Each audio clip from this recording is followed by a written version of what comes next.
world's #1 motivational speaker, Nick Vujicic. Kayleigh McEnany, pastor and author Craig Rochelle, powerhouse entrepreneur Ed Milet, and more. Seats are selling fast for this unforgettable event. Don't miss your chance to grow spiritually, financially, and personally in this powerful one-day experience. Go to LifeSurge.com now and secure your tickets before they're gone. LifeSurge, Saturday, March 8th at Dickies Arena. Don't wait. Your adventure starts here. Visit LifeSurge.com today. Shalom, beloved. This is Rabbi Schneider. The greatest theological treatise we have in the entire Word of God is the book of Romans. In the book of Romans, Paul explains the gospel, and he begins his explanation of the gospel with speaking of the reality of sin. So let me ask you a question. How often is the church hearing about sin anymore? You know, Jesus' first words were, repent, for the kingdom of God is at hand. The angel said, you shall call his name Jesus, for he shall save his people from their sins. I want to encourage you and I today to search our heart, and let's root out of our lives any sin, even if it's in our thought, our intentions, whatever it is. Jesus came, beloved ones, to deliver you and I from the ravaging power of sin. This has been A Minute with Rabbi. Learn more at discoveringthejewishjesus.com. 770 KAAM, Garland, Dallas, Fort Worth. Salvation in Jesus Christ is good news for everyone. Listen to Adrian Rock.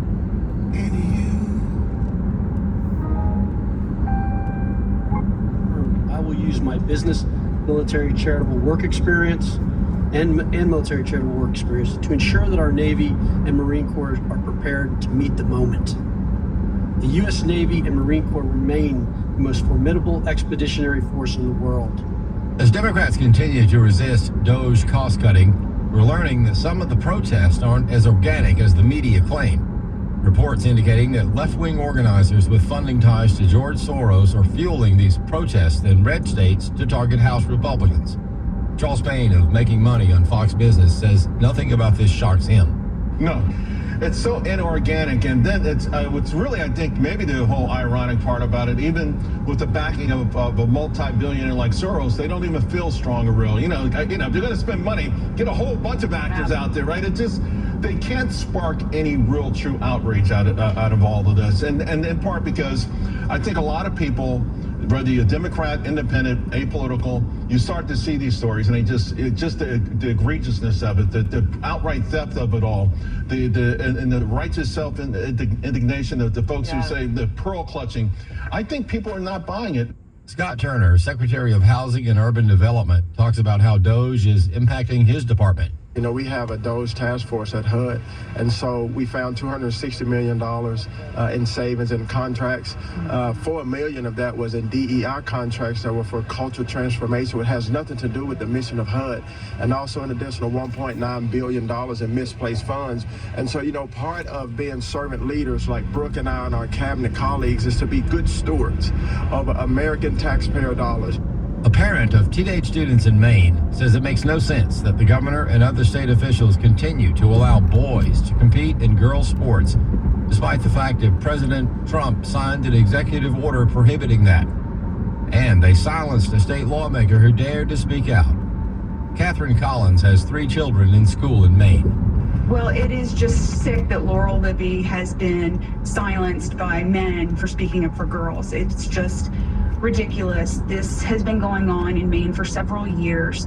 There have, in the past 2 years, there's been 2 boys pretending to be girls competing in girls' sports. Both of them have won state titles, which really shows you the disparity between men and women in sports. Men have a 12 to 20% advantage over women, basic biology, and it's just very, very unfair. The White House is shaking up the way news organizations cover the president. Steve Jordahl has more. For longer than anyone can remember, the White House Correspondents Association has been in charge of who gets into the James S. Brady press briefing room and where they sit. But the association's days as gatekeeper are ending. Trump spokesperson Caroline Leavitt is taking over. we're going to expand the pool's access to the president, to non-traditional journalists. Legacy media will still have a seat, just like they still have a seat in our briefing room, but we're going to bring new voices into the fold. Already we're seeing outlets like Breitbart, The Daily Wire, and various podcasters and streaming services in the room and posing questions. One outlet that you're not going to be seeing anytime soon is the Associated Press. President Trump kicked them out because they refused to call the Gulf of America by its new name. Bill D'Agostino of Media Research Center says a federal judge has refused to reinstate the AP for now. Nobody is entitled to a spot in the briefing room. He says the AP and other legacy outlets have a strong left-leaning bias.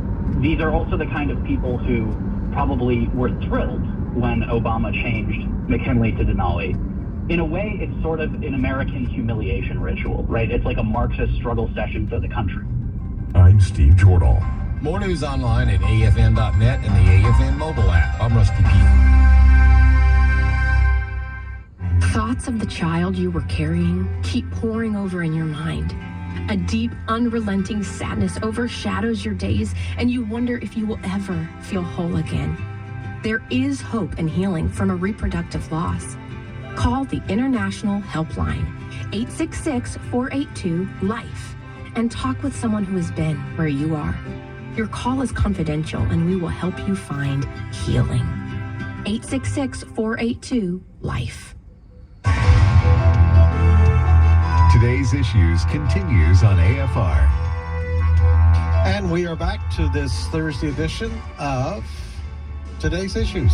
Great to be with you today. Fred Jackson here, sitting in for Tim today. And with me in studio is Wesley Wildman.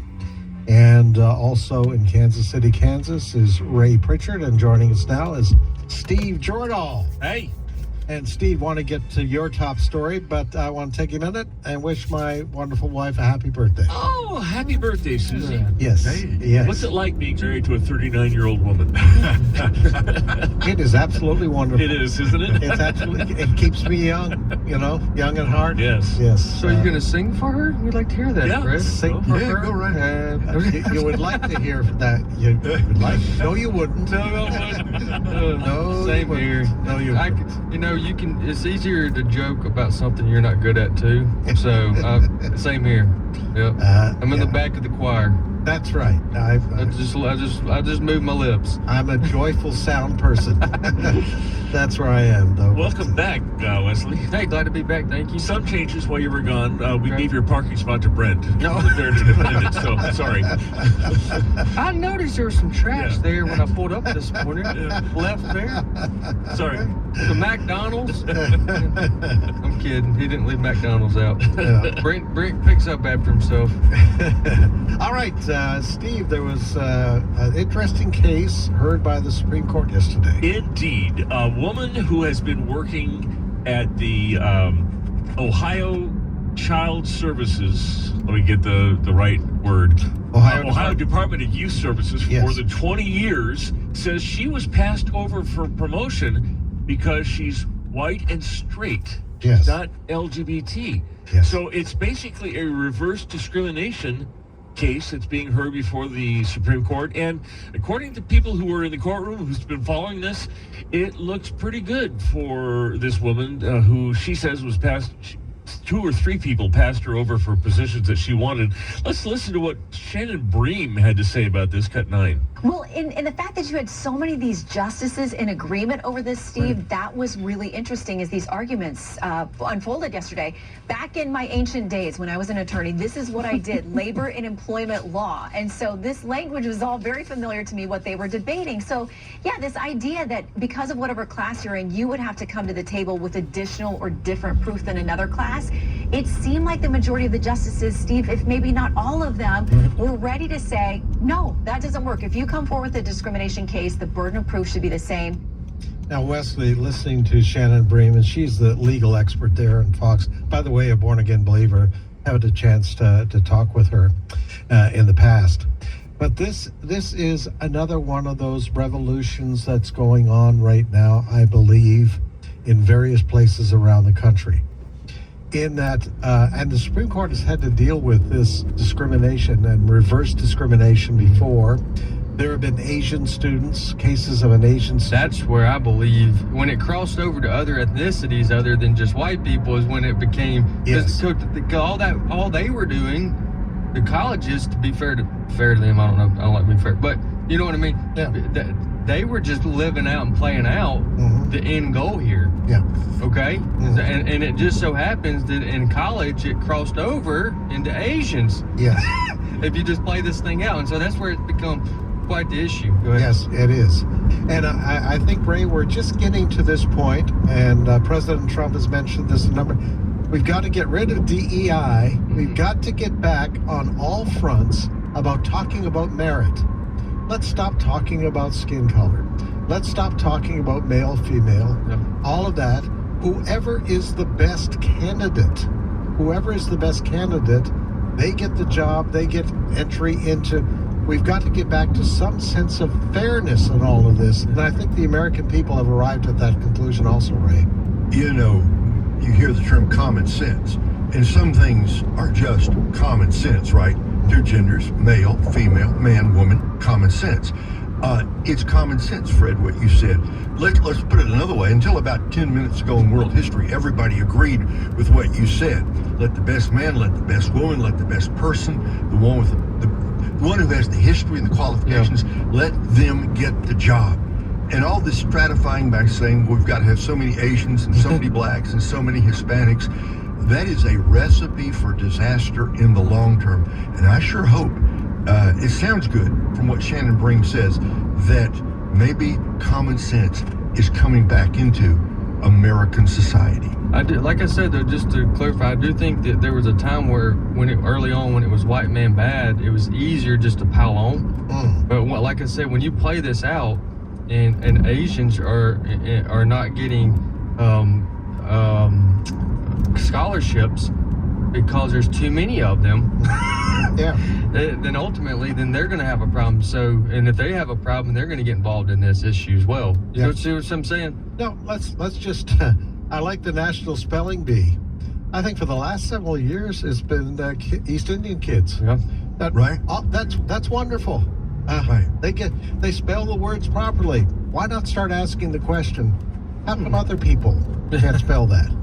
What's going on with an education system that there isn't greater competition on that front? I think it's wonderful. When you have something like the spelling bee, the best person wins. Which is how my dad's pointed this out for many, many years now, but that's also is the reason why the NFL doesn't play by those same rules. Our professional athlete, when it comes to sports, with the exception of a few that we've pointed out where a woman's become a kicker, blah, blah, blah. There's some exceptions there where the best person didn't necessarily win. And any high school sport where a boy is playing in a girl's team. Yes, exactly. You get the idea that ultimately the NFL wants the best running back, the best quarterback, and they pay them the best, so it just makes sense. So they're not playing by those same rules. There's a reason. Makes sense. Common sense. Two ingredient words that we have to get back to, and I think that's where President Trump wants to take us. All right, Steve. All right. There has been a shakeup at the White House for somewhere near 111 years. 111 years. The White House Correspondents Association, which is made up of a bunch of mainstream media, head reporters and staff, has determined who will get into the briefing room. It's now called the James S. Brady White House Briefing Room, and who will be able where they sit and who will be able to ask questions of the press secretary, whoever is at the podium. Well, for a while now, since Donald Trump has been in office, there's been some movement, and just finally last week, it broke loose. The White House is taking that back. Now, Caroline Leavitt, the White House press secretary, already has reserved a couple seats for media that haven't been there before. Breitbart, just podcasters. X. X, Daily Wire. These are people that never would have gotten in the room before, but the media And independent ones. I'm sorry for interrupting you, but also a bunch of individual independent ones too, that don't necessarily have a brand name. Go ahead. These are people who have never really had the chance to ask questions, and it's kind of upsetting a lot of people. So the major news organizations, they will still, I mean, ABC, CBS, Fox, they'll still have people in there, but the makeup is changing, and Donald Trump has decided, I mean, he had a whole war against the media last term. This term is different. He's just, I don't think he cares as much about the anger that they have towards him. He's just going to play it up. No. Cut number 10 is Carolyn Levitt talking a little bit more about this. It's a very hard argument to make when the President of the United States holds press conferences himself for more than an hour, sometimes multiple times a day, and takes questions from an array of journalists from outlets on the left and on the right. This is the most accessible and transparent administration in history. There was, somebody had the stats this morning on Fox on how many questions President Trump has answered in the first, 30 days. It was over 1,000. Wow. And they compared to Joe Biden in the same period. And Joe Biden was like a handful, a couple of dozen. It was interesting yesterday, Ray, watching this cabinet meeting. And for well over a half hour, maybe 40 minutes, and the opening of this cabinet meeting, that back room sitting behind these cabinet members were all reporters asking questions about everything. And Trump was there, and he was willing to answer all of it. Some of them were tough questions, but he's not afraid of that. And it goes to the commitment also, Ray, of transparency. This is going to be, you may not like what they do, but they are going to be, I think, one of the most transparent administrations we've ever seen. You know, one of the things about yesterday that struck me is not just that President Trump answered the questions, not just that he gave cogent answers, but he looked pretty relaxed. Yes. He looked like a man good point. In complete control. Sometimes you can watch a person answer questions, but you know they wish they were somewhere else. He looked completely relaxed, completely in control, as if he was ready to answer any question they had. Hey, that's a real change from the last administration. And I think it's a difference from his first term to this term. He came in fully prepared. He's got his team around him. And I had the feeling he could have gone on another hour if he had wanted to. Oh, absolutely. At one point, one reporter, I don't know who it was, asked him about Afghanistan. And, are you going to fire? And Trump said, I'm going to fire them all. I'd like to fire them all. But then he referred to his defense secretary, Pete Hegseth, who was sitting next to him, and said, but I'm going to leave it up to this guy to decide on that. Yeah. At which point Hegseth said, we're going to do a full review of that disastrous. What are the chances they survive after the president said he wants them fired? It's just something else. All right, Steve. Hey, interesting things going on up to our north. So as we've talked about several times, Fred, the or I guess still sitting, but lame duck Prime Minister of Canada, Justin Trudeau. He's officially resigned. He's no longer in office? Well, no, he's still there until they have a leadership convention on March the 9th. All right. So anyway, he's out. But the reason he's out is because he has become, and his party, the Liberal Party, has become so unpopular that there was no way that they were going to win an election. And so everybody was saying that the conservative leader, Pierre Poilievre, was going to come in and take over. Well, since Donald Trump has decided to lay tariffs on Canada and make a bid for it to become our 51st state, all of a sudden the Liberal Party is getting a little more traction. In fact, they have passed. The left-leaning Liberals have, according to the latest survey, 38% public support. Conservatives only 36. That's a 26-point deficit in 6 weeks the Liberals have made up. Yeah, this threat of 25% tariffs, Wesley, on Canada, on Mexico, and I think 10% on China, something like that. That has bound the Canadian people together, regardless of their political point of view. However, Pierre Poilievre, who is the leader of the capital C Conservative Party, he is certainly not going to come across and say, yeah, I'm okay with 25% tariffs. Sure. So what has happened is the two major political parties have had to agree on how, in their opposition to the threatened 25% tariffs. But they're still hurting in Canada, and it goes back to, what was it James Carville said many years ago about here in the States, it's always the economy. Sure. That's where it's going to come down to. There will be an election in Canada, probably by the fall for sure. There'll be a new Liberal Party leader next month, but the Liberals cannot get rid of their record over the last 5 to 6 years under Justin Trudeau. Now, remind me real quick though, what are the tariffs tied to? Is it the border? Yeah, the tariffs are going to be on products coming in from Canada. Right. Okay, yeah. All right, so that's what it's about. I'm still fairly optimistic that the capital C Conservative Party in Canada will form the next government. Yeah. Well, look at that. Donald Trump making Canada great again. Yes. But Ray, I think you can understand. You have to understand Donald Trump. Donald Trump talks about making Canada the 51st state. Nobody believes that is going to happen. It's kind of a little poke in the eye. Right. And I think there's going to be probably a compromise on the threat of the 25% tariff. That's just Donald Trump, the businessman. This is part of the negotiations. It's the art of the deal, Fred. Yeah. Right? That's what so you think the conservatives are still going to be in power, though, up there when it's all said and done? Yeah. They cannot extract themselves, the capital L Liberal Party, cannot extract themselves from their record under Justin Trudeau over the last 5 or 6 years. They can't. And as I say, the people up there, the economy is hurting. The healthcare system, socialized medicine in Canada is hurting. So there's a lot more than just the threat from Trump's 25% tariff. All right, Steve. I wanted to mention that Gene Hackman passed away last night. He and his wife and his dog were found dead in their apartment.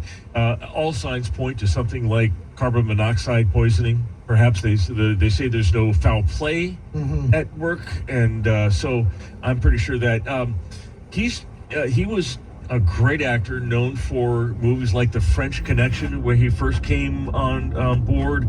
He was in Enemy of the State. He was in the Runaway Jury. Remember, that's the Grisham movie. Yep. And some others. The Firm. The Firm. You haven't mentioned the one that matters, Hoosiers. Hoosiers. Hoosiers. Which some people say is one of the best sports movies of all time. Now, I was reading that he thought that Hoosiers would kill his career. Yeah. No, he's 95 years old. Yeah. 95. He'd been retired from movies for a long time. The police are saying no foul play expected at their home there in New Mexico. They've lived there for many years. But it is kind of strange that both he and his wife, and as you pointed out, the dog, found dead in their house. I hope there's nothing bad in the way that someone did something deliberately. So we'll have to wait on that. But our prayers for the Hackman family. I think he has 3 or 4 kids from an earlier marriage. So we just pray for them. All right. Volodymyr Zelensky is in town, or is going to be tomorrow. Meeting with the president. And the president said he's going to sign. They have agreed on a mineral deal with the U.S. Remember, this was part of his discussion about ending the war, that the United States would go ahead and make sure that they were protected if we got like $500 billion worth of rare earth minerals. They have a lot of minerals. I can tell you a little bit about what they have because I have a list in front of me. But that was a no-go for Zelensky, too much. But so they have dialed it back. It's going to be somewhere, I think I read, around $300 million. And the other thing I read is that there's no security agreements. But if the United States has a vested interest in the mineral deposits in Ukraine, that's a security guarantee for Ukraine. They're not going to let Russia or anybody else come in and just take that. So beryllium, graphite, lithium, manganese, non-ferrous metals like copper and aluminum and lead, polymetallic, silver and gold, rare earths, which that's been the big discussion. They're the ones, that's the minerals that have been used in high tech, mostly all being used and made in Taiwan, but mined around the world, I guess. Did I read correctly, though, that if he signs that he's going to sign, right? Or at least that's anticipation, That's right? what's been said. Okay, so if he signs that, is that one step closer, or is that the final for the war coming to an end? I think it's all part of the ingredients that are going to go into this. I think, we know that Trump has been talking with Putin. There was the initial friction between the Ukraine and President Trump. But now President Trump, he's meeting with Zelensky. They're going to sign this agreement. I think the sticking point is going to be the security measures that will be put in place after the war ends. Who are going to be the participants in that? President Trump has said, Ray, that he doesn't want any American boots on the ground in Ukraine. But he certainly wants the NATO countries to really get involved, step up, spend more money on military and on helping the Ukrainians, because President Trump believes that America has footed most of the bill for this war that is now 3 years old. I think, Wesley, you're raising an interesting question. The signing of this deal about the mineral rights and stuff, it doesn't end the war, but it's a big step. I don't think Zelensky would be coming here unless he understood this is the next to the last step before we finally get everything together and bring it to an end. If there's one thing Americans agree on, is we don't want to see American soldiers on the battlefront in Ukraine. I don't think that's going to happen at all. And I believe, here it is, it's February the 27th. I'll just make a bet, not really a betting man, but I'll bet by the end of March, maybe a couple of weeks before that, this war is going to be over. Yeah, the J.D. Vance speech in Munich a couple of weeks ago was quite the call to the EU to step up and guarantee some security for Ukraine. The United States has been doing a lot of it, but it's their neighborhood, so he wants them to do that. I want to talk about something that I think is a huge story if it's true, and from everything I'm reading, it looks like it is true. We've been talking for quite a while about the COVID vaccine and some of the dangers that come from it. We've talked about blood clots. We've talked about heart conditions. And now, according to Dr. Peter McCullough, who's a cardiologist who's been kind of active in this field. We've talked to him on this show. Yes, we have. He is seeing what they're calling turbo cancers, which are aggressive cancers in people that we hadn't seen them before, younger people. So I wanted you to hear what he has to say, and what he has to say is a little bit chilling to me if you listen to it. Cut 14. We are seeing in practice, and every database is showing this, that cancers are skyrocketing as we emerge out of the pandemic. Neither the Trump administration or the previous Biden administration has come out and told America the truth about the safety debacle of the vaccines. This mistake of mass vaccinating the population with novel genetic vaccines is so big. I don't think anyone can right now contemplate what will be the calculus and the strategy of delivering such bad news to the American people. The vaccine debacle is probably going to turn out to be much bigger than the COVID-19 infection itself. That's scary. It is very scary, Wesley, and the downstream impact of this, I'm not sure what databases that Dr. McCullough is talking about at this point, but I think if they are seeing data that points to this, and the Trump administration has got to come out, talk to the American people about this. I know our own Todd Herman, who hosts our noon program on this network, has been dealing a lot with this, about the downstream impact on some people, not universal, but on some people of these vaccinations. But if there is a growing amount of evidence that the vaccine is causing certain problems in certain people, then the American health community and the administration have to be honest with the American people. Yeah, and ultimately he took almost all of the advice came from Fauci. Yeah, I know. Obviously Trump would have to take some responsibility for picking him. Yeah, but ultimately from a science in quote standpoint, the recommendations and everything we did as it relates to COVID, most of all which came from Fauci or the CDC. Yeah. So that they have just as much to answer for on this as President Trump does. A story that will continue to unfold. All right, that's all the time we have for today. Wesley, thank you so much. Enjoyed it. Steve. My pleasure. Thank you to Chris and to Sandy and to our producer, Brent Creeley. All right, much more ahead here. And tomorrow, of course, is trivia. Thank you, Ray. And you will not want to miss that. Ray, yes, thank you. Have a good bike ride, pal. All right, see ya. Bye-bye.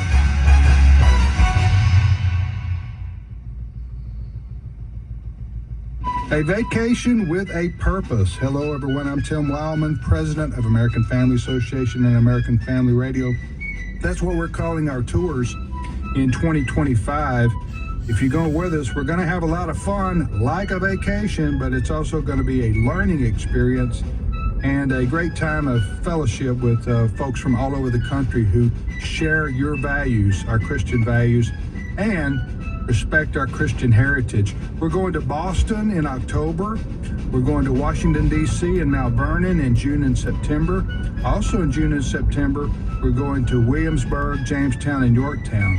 So we got a lot planned for 2025. If you want to go with us on any of these tours, all you need to do is go to the website wildmangroup.com for all the information. WILDMON group.com, and we'd love for you to come with us.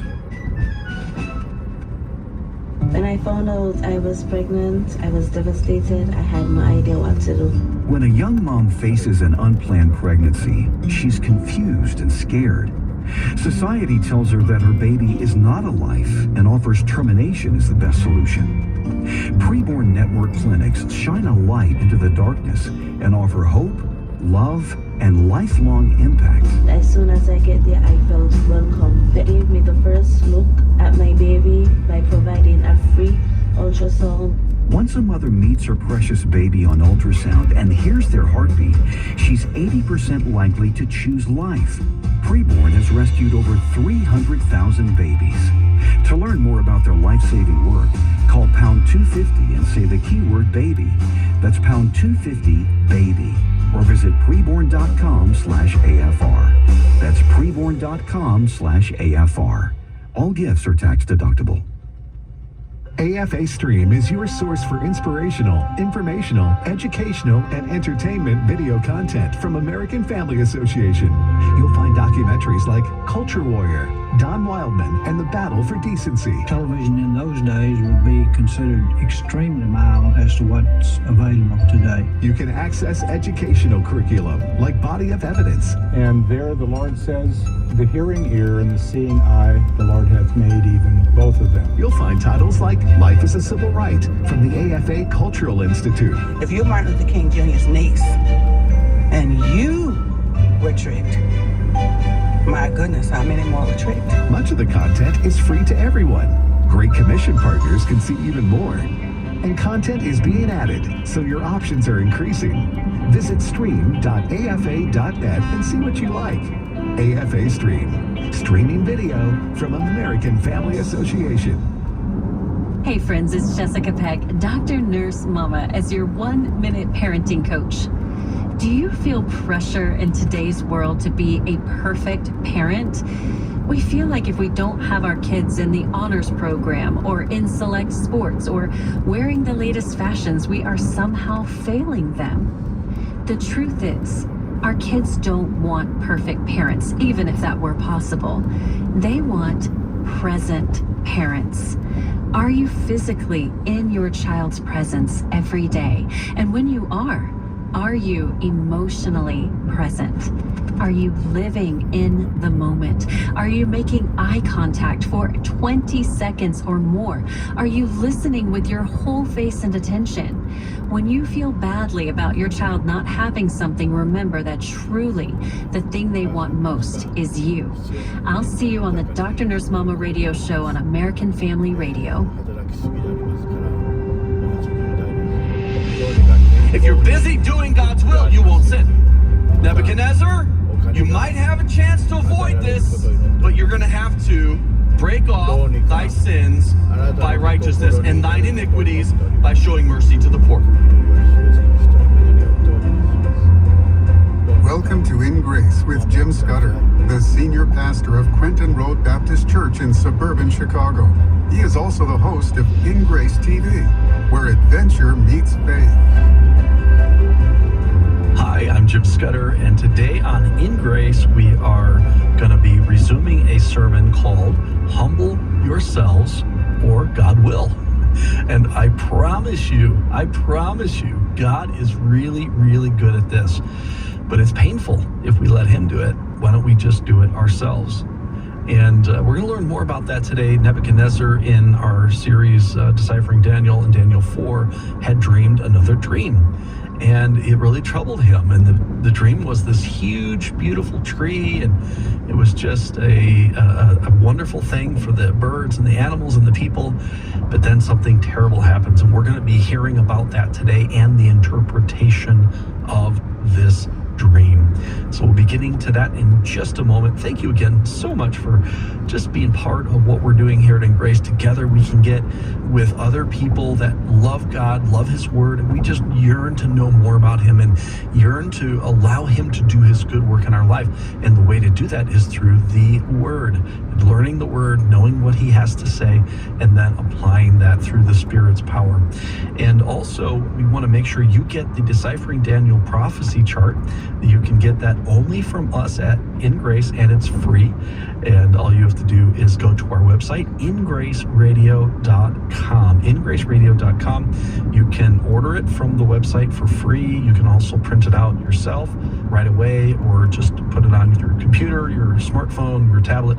And as we go through the series, it's very helpful to have the visual representation of the end times all laid out on one chart.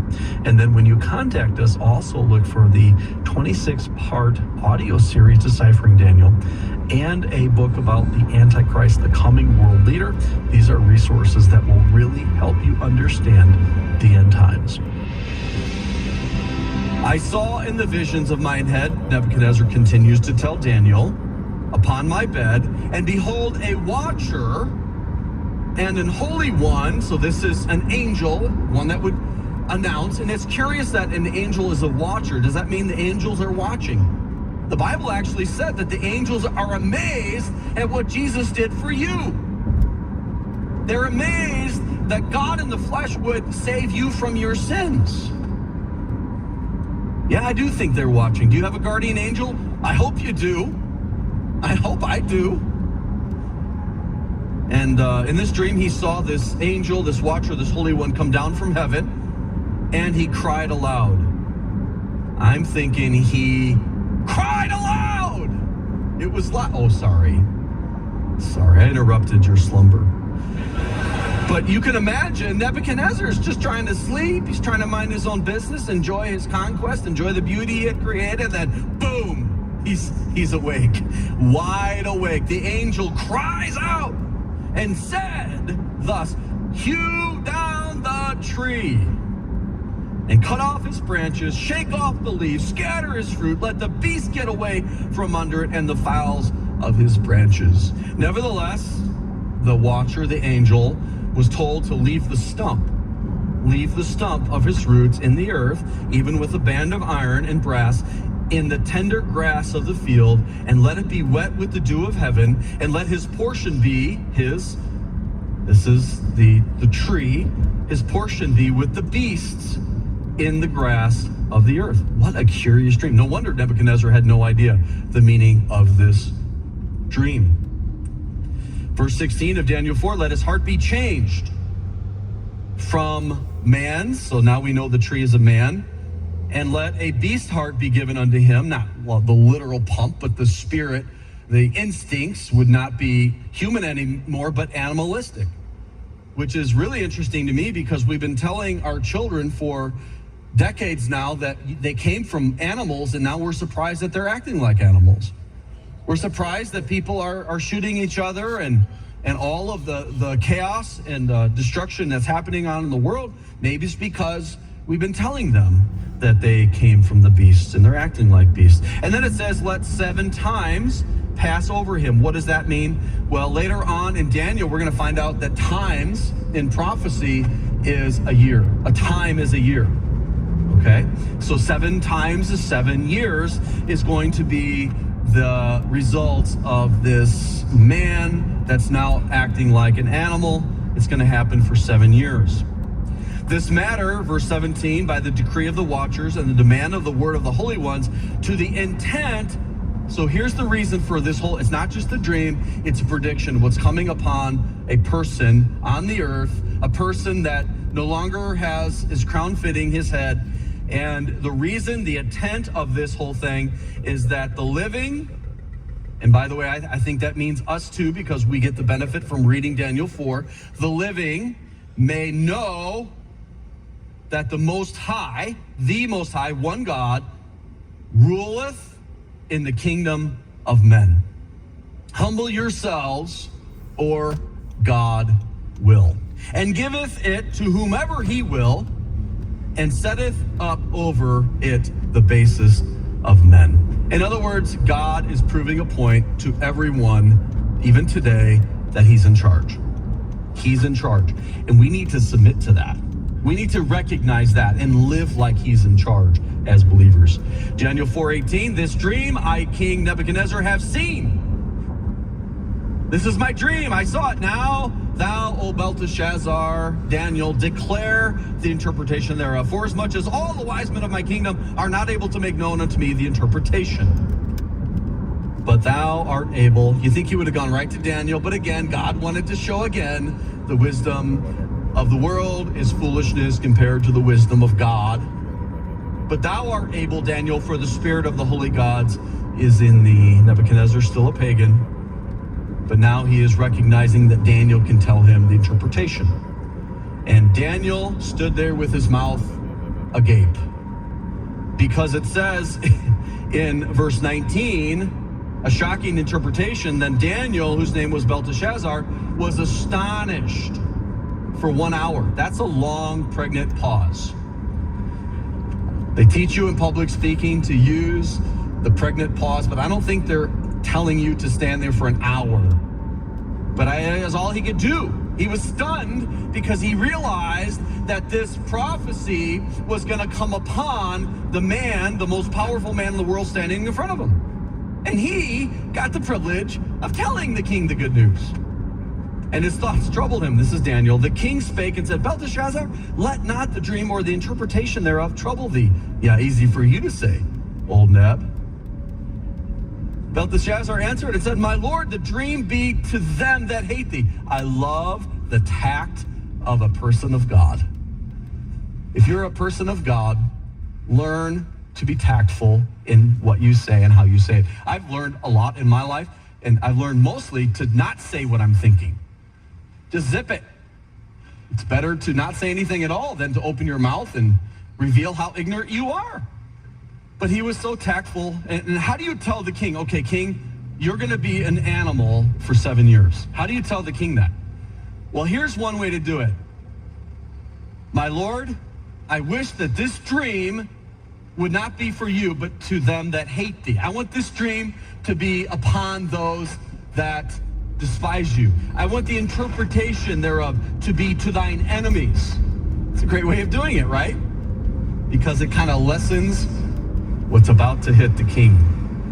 The tree that thou sawest, which grew and was strong, whose height reached unto the heaven, and the sight thereof to all the earth. Here it is, here it comes. whose leaves were fair, and the fruit thereof much, and in it was meat for all, under which the priests of the field dwelt, and upon whose branches the fowls of the earth of the heaven had their habitation. It is thou, O King, that thou art grown and become strong, for thy greatness is grown and reached unto heaven, and thy dominion to the ends of the earth, and that's all true. And whereas the king saw a watcher and a holy one coming down from heaven and saying, hew down the tree and destroy it, yet leave the stump. In other words, this isn't a final destruction of Nebuchadnezzar. This is a temporary punishment for pride. Leave the stump of the roots thereof in the earth, even the band of iron and brass. In other words, it would be securely his kingdom still, in the tender grass of the field, and let it be wet with the dew of heaven, and let his portion be with the beasts of the field, till 7 times pass over him. I'm positive the king's advisors were standing around, listening to this in awe. Like, what? But they must have heard that this wasn't forever, because certainly somebody else could have come in and taken over if they had known what was happening. This is the interpretation, O King. This is the decree of the Most High, which is come upon my Lord, the King. Daniel 4:25 says that they shall drive thee from men, and thy dwelling shall be with the beasts of the field, and they shall make thee to eat grass. Have you ever eaten grass? Our granddaughter Willow came into the house yesterday, and in her mouth was a stalk of grass with the seeds on the end. And she's just kind of standing there and looks so cute. And Gramps, it's grass. And it tastes good. She had no idea I was studying Daniel 4 for my message. I'm like, thank you, Lord. Thank you, Lord. It tastes good. Does end times prophecy leave you feeling confused? Are you searching for tools to help you understand it? Call 800-78-GRACE today to receive your stunning Deciphering Daniel Prophecy chart, completely free. This educational chart vividly outlines the timeline of end times events and is designed to complement Jim Scudder's Deciphering Daniel audio series. When you give a gift of $35 or more, you'll receive the entire 26-part Deciphering Daniel audio series, diving deeper into the remarkable prophecies of Daniel. As a bonus, you'll also get the book, The Coming World Leader, a timely resource exploring the rise of the Antichrist. For gifts of $100 or more, you'll receive the Armageddon's Dawn video series, filmed in Israel, detailing end times events in Revelation, and the quest to rebuild the Jewish temple video series, a fascinating exploration of one of the most crucial elements of end times prophecy, the Third Temple. To complete your end times collection, we'll include the book End of Time, expanding your understanding of Bible prophecy even further. Don't miss this incredible offer. Call 800-78-GRACE or visit ingraceradio.com today. Is this a picture of the tribulation? I think so. Man in the tribulation is going to be humbled. And at the end, the King of Kings comes and sets up his kingdom on this earth. I don't care how powerful you think a nation is. You know, we're worried about China, we're worried about Russia, and we certainly should be. But folks, at the end, Jesus is going to reign. And you're going to reign with him if you know him as Savior. So serve him today. Serve him today. 7 times. I think it's a picture of what's going to happen during the tribulation. God is going to make man crawl around on all fours. The same hour was the thing fulfilled upon Nebuchadnezzar. He was driven from men. He did eat grass as oxen. His body was wet with the dew of heaven till his hairs were grown like eagle's feathers. What a sight he must have been. Wow. You ever had your hair get a little long and your nails get a little long? His nails like birds' claws. You know, they said there was a psychiatric hospital in England. The date was in 1946. There was a patient there in his early 20s that was admitted, and he had a delusion that he was an animal. He would walk out in the garden of the institution all day long, and he would eat grass. That's all he would eat. He would never eat the food of the mental hospital that he was in. He would only eat grass. And someone came in to observe him, and he actually appeared healthy, except they said his hair was coarse and his nails were thick. Isn't that curious? Isn't that weird? And so Nebuchadnezzar was humbled, walking around eating grass like an animal. How quickly God can reduce a man at the pinnacle of power and majesty to the level of a beast. That's what God can do and will do. But then we find a humbled king. At the end, in Daniel 4:34, at the end of the days, so there'll be 7 years of this, I, Nebuchadnezzar,